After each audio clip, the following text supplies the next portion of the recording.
السلام علیکم ورحمۃ اللہ وبرکاتہ۔ دوستوں، میں نفیس اکبر قاسمی۔ بہت ساری مسجدوں میں رمضان کا آخری جمعہ الوداع جمعہ کے طور پر منایا جاتا ہے۔ ایک خاص قسم کا خطبہ پڑھا جاتا ہے اور بہت سارے لوگ دور دراز جگہوں پر جا کر الوداعی جمعہ پڑھتے ہیں۔ اس سلسلے میں شریعت کا کیا حکم ہے، علماء کرام اور مفتیان اعظام کیا فرماتے ہیں؟ چنانچہ کسی نے دارالعلوم دیوبند سے فتویٰ پوچھا ہے۔ دارالعلوم دیوبند کا فتویٰ دیکھنے سے پہلے ہم علامہ یوسف بن نور ٹاؤن کراچی کا فتویٰ دیکھتے ہیں۔ چنانچہ کسی سائل نے پوچھا ہے، سوال: شریعت میں الوداعی جمعہ کی کیا حیثیت ہے؟ کیا نبی کریم صلی اللہ علیہ وسلم اس کی تیاری کرتے تھے؟ نیز جمعۃ الوداع میں جو مخصوص خطبہ پڑھا جاتا ہے صحیح ہے یا نہیں؟ قرآن و حدیث کی روشنی میں جواب عنایت فرمائیں۔ علامہ یوسف بن نور ٹاؤن نے جواب دیا ہے، رمضان المبارک کے آخری جمعے کی تیاری اور بطور جمعۃ الوداع منانا نبی کریم صلی اللہ علیہ وسلم، صحابہ کرام رضوان اللہ تعالی علیہم اجمعین اور فقہاء کرام سے ثابت نہیں ہے۔ حضور صلی اللہ علیہ وسلم رمضان المبارک کا مکمل آخری عشرہ اعتکاف اور راتوں کو جاگ کر عبادت میں گزارتے تھے۔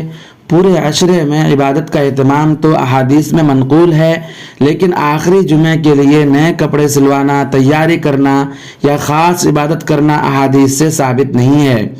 نیز الوداع والفراق والسلام یا شہر رمضان وغیرہ کے الفاظ سے خطبۃ الوداع پڑھنا حضرت سید الکونین علیہ الصلاۃ والسلام، خلفائے راشدین رضوان اللہ علیہم اجمعین اور ائمہ مجتہدین رحمہم اللہ سے ثابت نہیں ہے۔ اس کو اکابر اہل فتاویٰ نے مکروہ اور بدعت لکھا ہے۔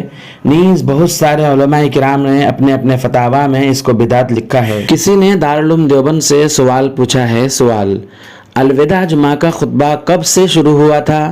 سب سے پہلے کس نے پڑھا تھا اور اس کی اہمیت کیا ہے؟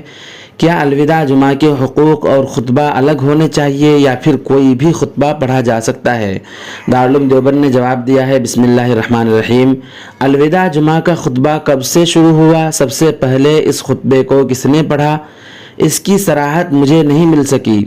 البتہ خطبہ کا وجود قرون مشہود لہا بالخیر میں نہیں تھا۔ فقہا نے اس خطبے کے پڑھنے کا ذکر نہیں کیا۔